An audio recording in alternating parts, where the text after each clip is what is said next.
Welcome to Celebrate a Sister podcast. I'm your host, Emma Walkinshaw. I'm a transformational coach. I'm also the founder of Embody Me program and the creator of 21 Minutes of Morning Magic. You may also find me on the yoga mat leading yoga sessions and also running retreats here in Australia and internationally. Here on the podcast, I bring you some pretty incredible guests. We talk all things self-belief, body acceptance, personal development, outdated beauty standards, and we also call BS on the toxic diet culture, accepting the beautiful bodies we were born into, letting go of all the beliefs, and raising our self-awareness. I also come to you from time to time with a little solo episode, a little Life According to Emma moment. I'm so glad you're here. Enjoy.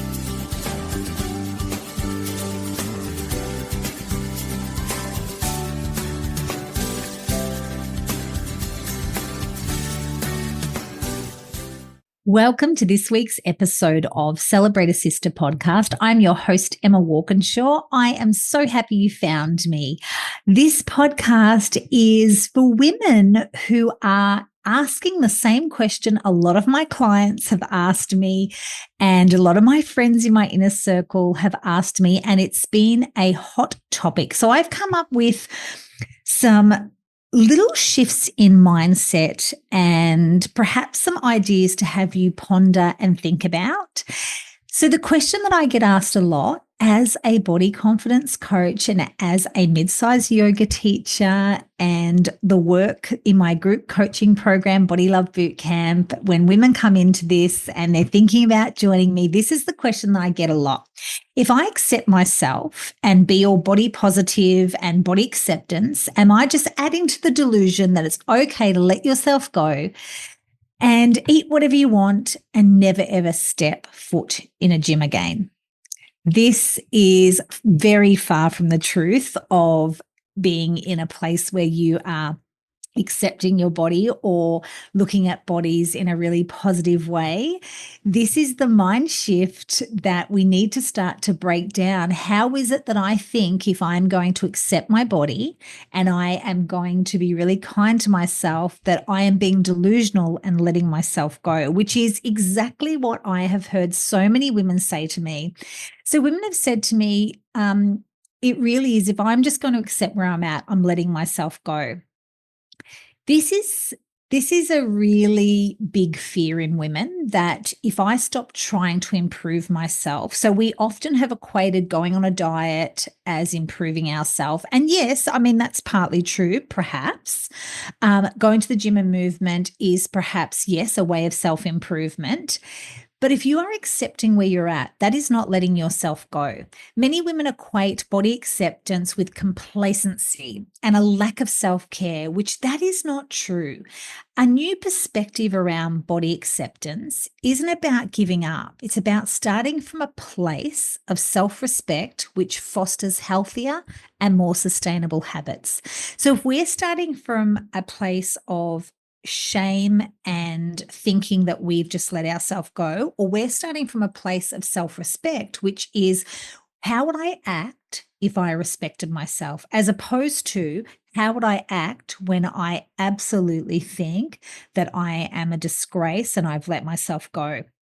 They're two different places where we start from. So when we start to accept our body where it's at, we're not berating it or shaming it for being where it's at. We're saying, right now, today, where am I at and where do I want to be and what would self-respect look like, as opposed to, look where I'm at. I'm an absolute disgrace. How can I whip myself into shape and beat myself up? And this is where I'm going to speak from experience. This is where I have not come from a respectful place and said, how could I nurture and nourish my body? I've said, how can I deprive, restrict, and get this weight off as quick as possible?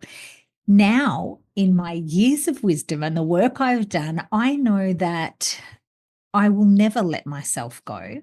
I will always have a focus on self-respect, which says, yes, I will step foot in a gym or a yoga class again, but it will be not from scarcity and lack and because I'm not good enough and I'm wrong and I'm terrible and look what I've done to myself.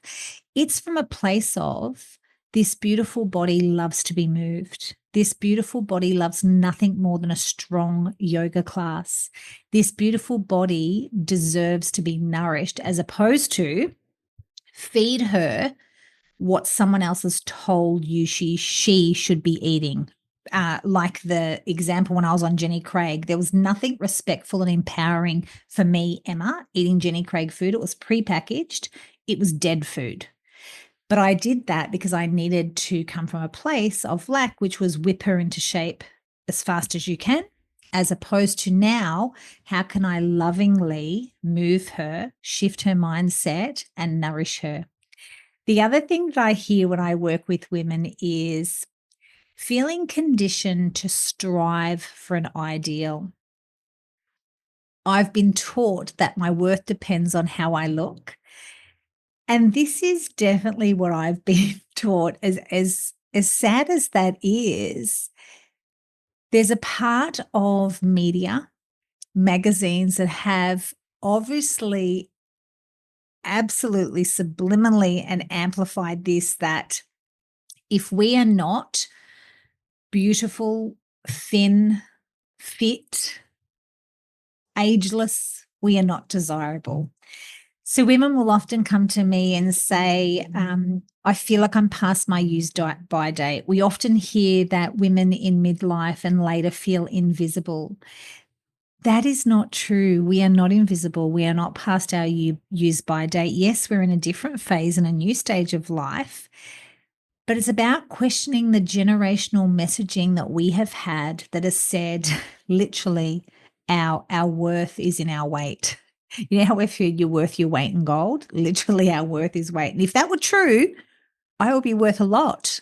But that's what we need to question, is that view. A different view around this could be accepting your body challenges the norms, which can feel uncomfortable and even rebellious. And that is something Cousin Laurie says in the last Body Love Revolution Summit. She said going grey felt like she was actually being quite rebellious because it was pushing against the norms. So can you feel into that part of you that feels like it's pushing against the current, if it is to actually accept your body as it is now? Because we've almost been, well, not almost been told, I'll speak from my own experience here. I have been so conditioned to be in diet culture for so many years that it almost felt strange for me to break up with dieting. I can remember a couple of years ago when it got to that January thing, I was so used to, for so many years, having a Monday. Like Monday is the day. I'm back on track on Monday. And then all of a sudden I let go of this society norms that I must be starting a diet on Monday and thought, oh my God, it's a Monday and I'm starting a diet. So really that patterning, really get curious about this patterning that you've got that you don't even realize. The other thing that I have chatted a lot with women about is the misunderstanding of what acceptance means or self-acceptance means. I've heard this so many times. If I accept my body, I'm saying I'll never change it. Is that true? If I accept my body, I'll never change it. For me, myself, I am accepting my body as it is right now. However, I am ensuring that I move it and I nourish it in such a wholesome way that if it does change, that's because it's come from an absolute beautiful place, but I'm not attached to the outcome. I'm not doing these things because I need to have the outcome of being in a smaller body. That can sometimes be quite hard to grapple with. And I also listened to another beautiful podcast, and this gorgeous body acceptance coach talks about how at first, when she started to accept her body, what actually happened was she put on weight. When she went into this place where she wasn't restricting, she wasn't dieting, she wasn't depriving, she actually put on weight.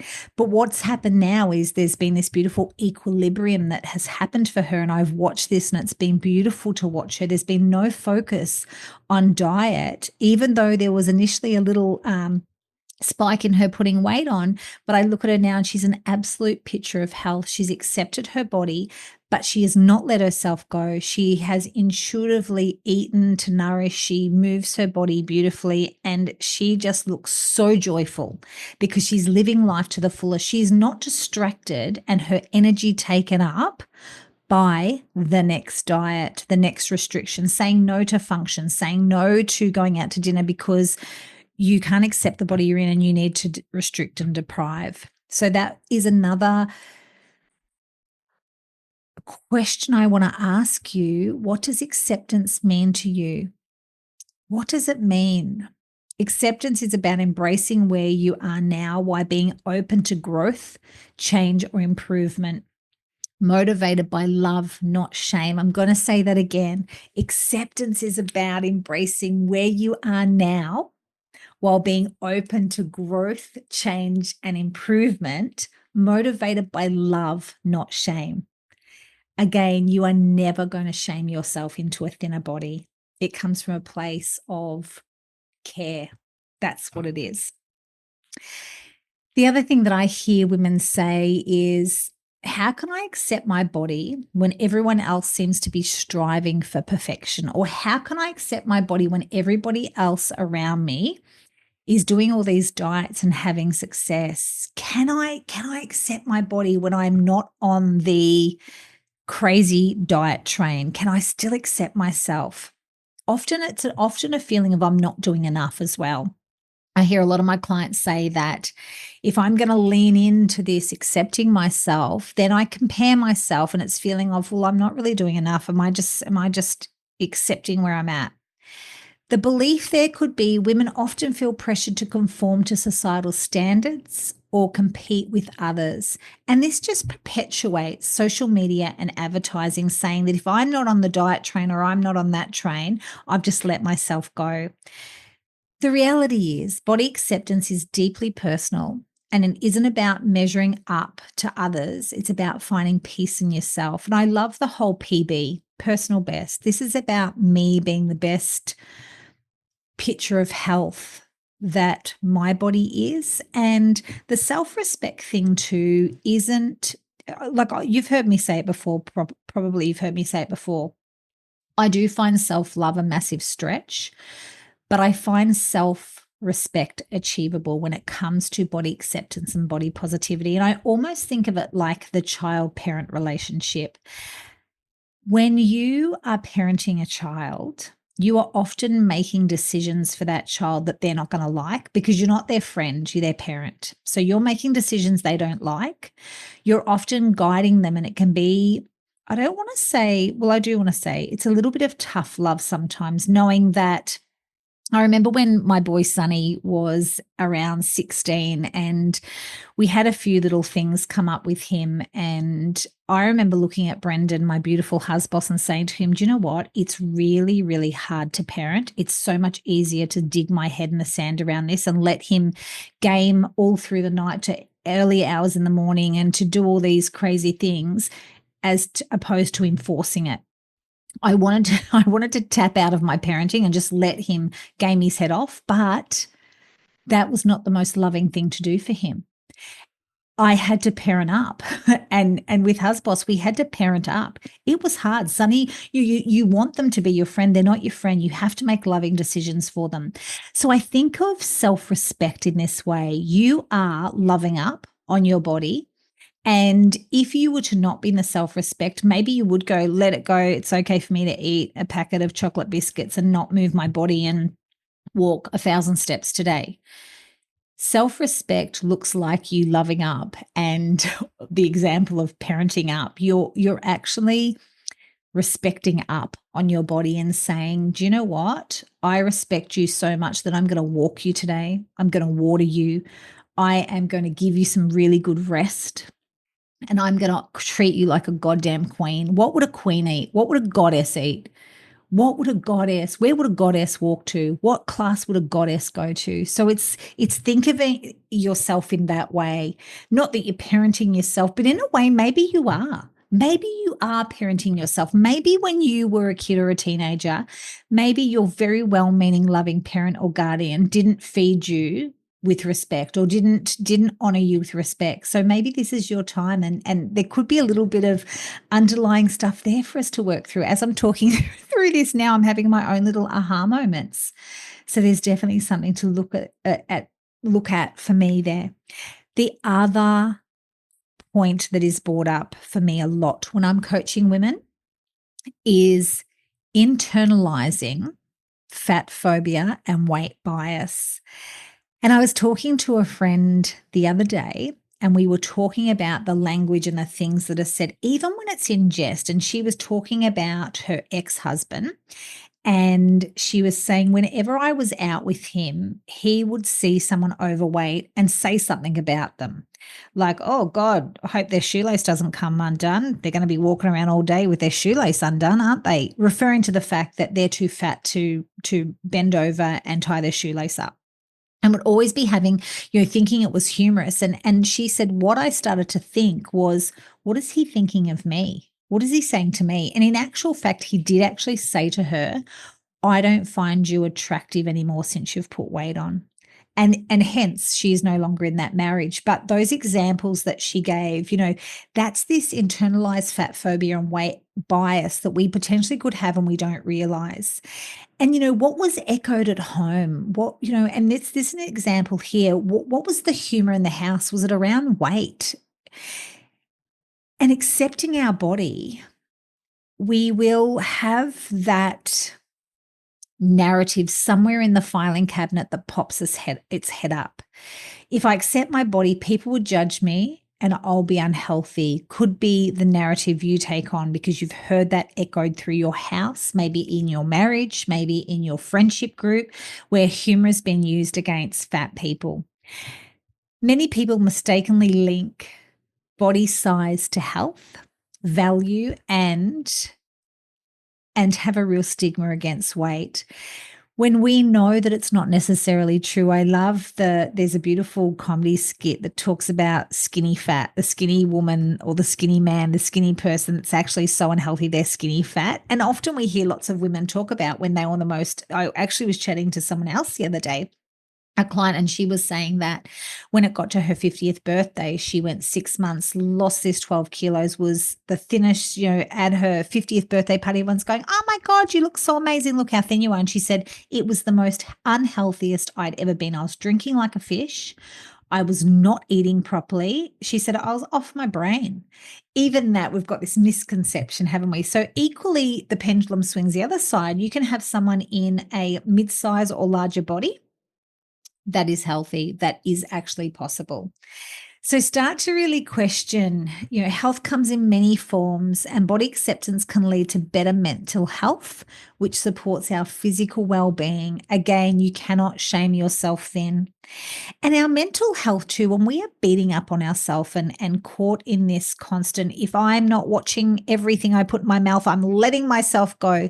That's a lot of emotional load, right? When you're carrying that around, that's heavy. That's so heavy. And such an energy drainer. Talking from my own experience, such an energy drain when you're obsessed about the next thing that you put in your mouth. It is exhausting. Where there can be a really nourishing way you do that, which is take your power back. What do I actually feel like? If I was respecting myself, and like the example of parenting yourself, what would I feed myself? It would be wholesome, just like our kids or our nieces and nephews. We wouldn't feed them crap. We wouldn't. And I actually think about when my kids were young, I was so much better at feeding myself. When they got a bit older, when you're feeding the family when they're really young, you're so much better at it. I don't know if you agree with that, but I know I was. And now I've come full circle and I'm back there, thank goodness, taking on the ethos, self-respect. I hear a lot of women say that I struggle to shift long-held beliefs. Yes, I would agree with this. I too. But it's okay to change your mind. It's hard to accept my body after years of trying to change it. That is what I hear a lot. And I too have grappled with this. It's really hard to accept my body when for years I have been trying to change it. That was also part of me before when I mentioned letting go of the Monday, starting a diet on Monday and starting the new year with the health kick and all that business. after years of trying to change it, it's almost dropping the rope, giving it up, and having to give up a long held belief that I must change it. How refreshing, though, but not necessarily easy. My Body Love Boot Camp, the mindset stuff in that, the visualizations and the yoga in the Body Love Boot Camp addresses a lot of these long held beliefs. It gives us a new lens. It just gets you thinking as you start to question your old beliefs and starting to think, how else could I do this differently? How else could I show up differently? The underlying belief many women have spent years, if not decades, investing in diets, workouts, and criticism means that you've been in control a lot. Who am I when I'm not in control? Who am I without restriction on a Monday morning? Who am I? And that was a big one for me. Who am I if I don't identify with a diet anymore? Who am I if I am not berating myself for my body? What would life look like if I actually went shopping and didn't take myself down a rabbit hole and leave if I tried two things on that weren't right and then felt so upset and drove home? What if I tried two things on and didn't make myself wrong and actually said, this is not me, it's the garment. I just chose one that wasn't right for my body. Keep going, try again. Who would I be? What would that mean for me? Very freeing, can I say, my friend? Very freeing. So letting go of these habits feels like losing a part of your identity, but it can lead to freedom and joy. So who am I without restriction or a Monday morning goal? You are actually on your way to freedom and joy and a little bit closer to self-respect. I know that having a goal is a wonderful thing. Gosh, I love a good goal. But is it a respectful goal? Is it a goal that's sustainable? Is it a goal that's attainable? Is this goal kind? So thinking about yourself and your Monday morning goal, what is it? Can you buck the current? Can you look at it in a different way? Also, there's a massive fear of losing control. If I stop being hard on myself, I'll lose discipline and spiral. Gosh, haven't we all thought that if I am not berating myself like my childhood was, or like I think that I need to, is just be really hard on myself, I'm going to be out of control. Discipline and shame are seen as the only way to stay on track. Is that true though? Is there another way to do it? If I've got fear of losing control, is discipline and shame the only way I can stay on track? I don't think it is. I think self-compassion is. Self-compassion, and it's been proven, self-compassion is more effective and a sustainable motivator for healthy behavior changes than it is criticism. It's that saying, I get more bees with honey than I do vinegar. Even back to Sunny and me having to parent up and parent him, often I got more bees with honey than I did vinegar. If I come in and did the whole, right, that's it, which I will say I did do. I did put the internet router, your box for the internet. I did hide that in the boot of my car one night, but that only made him more crazy. That only made him more angry. So coming back to more bees with honey than you do vinegar, how can we make it loving and kind and respectful and compassionate, and more of a way of, you get more bees with honey than you do vinegar. So how can you do that for yourself? How can I actually think I'm not losing control, but I'm actually gaining more respect for myself? Food for thought there.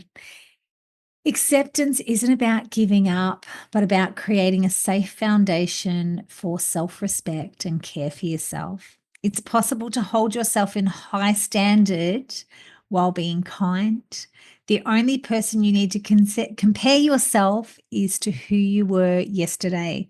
Let's move away from shame, shaming ourselves, blaming ourselves, restricting ourselves, and move to self-compassion, or self-respect, as I like to say. You don't have to earn self-love. It's actually your birthright. I hope today's episode has got you thinking about your relationship with yourself, your relationship with self-respect, your relationship with control, and perhaps thinking of another way that you could embrace body acceptance and body positivity. And again, I am not here to say that you never step foot in a gym again. I'm not here to say that you never mindfully think about your consumption of sugar or whatever it is. I'm here to say that you actually have your own answers. And every now and again, we are going to want to indulge, but self-respect doesn't have us indulging all the time. It doesn't have us beating up on ourselves. Self-respect is like that loving parent that guides us, doesn't always tell us what we want to hear and doesn't always give us what we want, but ultimately has our best interest at heart. So today, my darling, I hope that has been helpful. I'd love to hear your thoughts and feelings. And like I mentioned, Body Love Bootcamp is a program that I have created with lots of beautiful exercises. It's around 8 hours of content, pre-recorded. The link will be in the show notes for you to check it out, but it addresses the mindset, movement, and meditation. You know by now I'm a big lover of yoga. And that has definitely been my self-respect act. An example of that, yesterday morning, I did not want to go to yoga, but I said to myself, I parented myself and I said, you know that you are going to, you never ever regret going to yoga, or you never regret going for a walk. So lovingly talked to myself, went to yoga, and of course I felt amazing after it. I thought, I'm a bit fatigued, but you know what? It raised my energy. That was being respectful, loving, and kind, guiding myself to the best possible choice in that moment. Lots of love, my darlings. I hope you all enjoyed this. Send me an email if you have got any thoughts and feelings. I'd love to hear your feedback. From my heart to yours. Namaste. Thank you so much for joining me today. I hope this podcast sparked some curiosity and had you thinking. I have worked with women for years, and I've worked with hundreds of women as a coach, a body confidence coach, and as a yoga teacher. And there's one thing that women have in common. Most of us, 96% of us, don't have a great relationship with our body. We judge it, we put it down, and we are not in harmony with it. If you would like a better relationship with your body, I invite you to join me for the Body Love Bootcamp. I have created this course that you can watch in the leisure of your own home and work through the processes in your own time, and then reach out when you're ready to have a conversation. It has 3 pillars. It is about our mindset, meditation to soothe our soul and our sweet, sweet heart, and start to put in some new thought patterns around our beautiful body. And then the third is the movement, which is yoga. One of my favorite ways to free out any stuck energy and start to appreciate this gorgeous body of ours. The Body Love Bootcamp is ready and waiting for you to join. In the show notes here, there'll be a link. Click through. I would absolutely love to have you join me, and I would love to support you and walk the path. Together, we are building better relationships with our bodies, for our daughters, for our nieces, and for ourselves. This work impacts future generations. It's time we take our power back, reject diet culture, question beauty standards, and really look at what wellness means to us. Join me.